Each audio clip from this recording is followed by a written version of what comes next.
20-foot swells and 30-foot seas.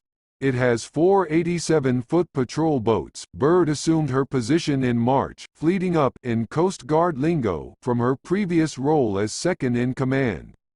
She oversees about 600 active-duty Coast Guardsmen, 163 reservists, 43 civilians and 1,568 civilian volunteers called auxiliarists. "It takes a lot of people to run what happens here every day," she said at a Coast Guard briefing in December. Motioning at the packed room, "Marie Byrd is a rock star," said Lynn Korwatch, executive director of the Marine Exchange of the San Francisco Bay region and chairwoman of the Harbor Safety Committee, who was the first female captain of a commercial deep draft vessel.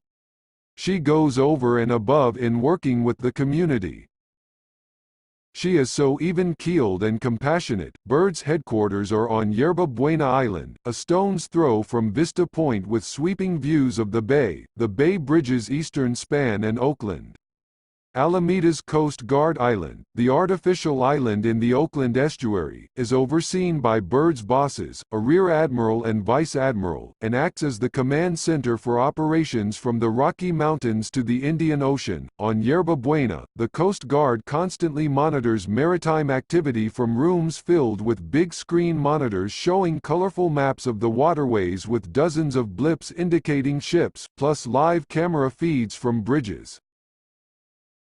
The Vessel Traffic Service Center, similar to an air traffic control tower, monitors traffic, advises vessels of one another's locations and helps boats pass each other on narrow waterways. Mariners in distress use a designated radio channel to reach the communications room, which acts as a 911 call center for the water.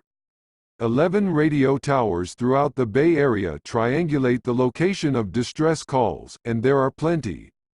In 2018, the San Francisco sector embarked on 1,275 search and rescue missions, or about 100 a month.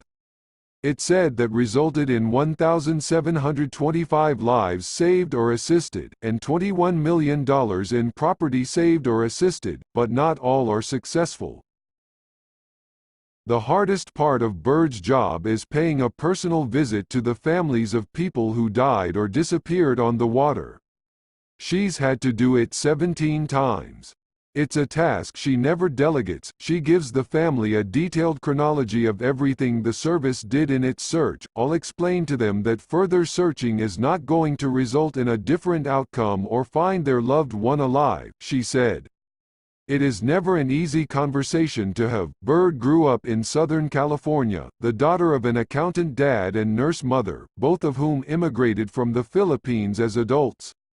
When it was time to go to college, her dad insisted she apply to one service academy.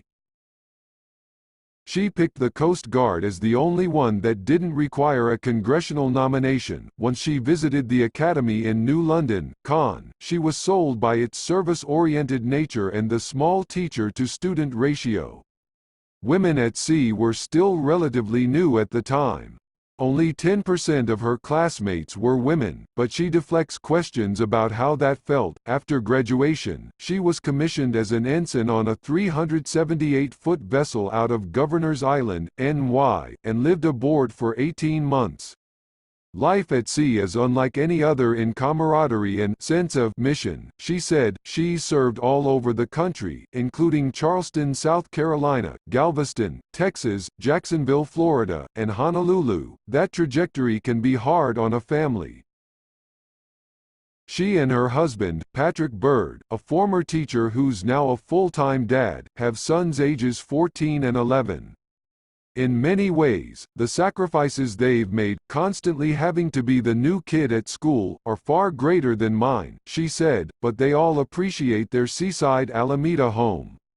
Her husband and sons are kite surfers, and all four surf. "We're completely a water family," she said, making fluttering motions with her hands.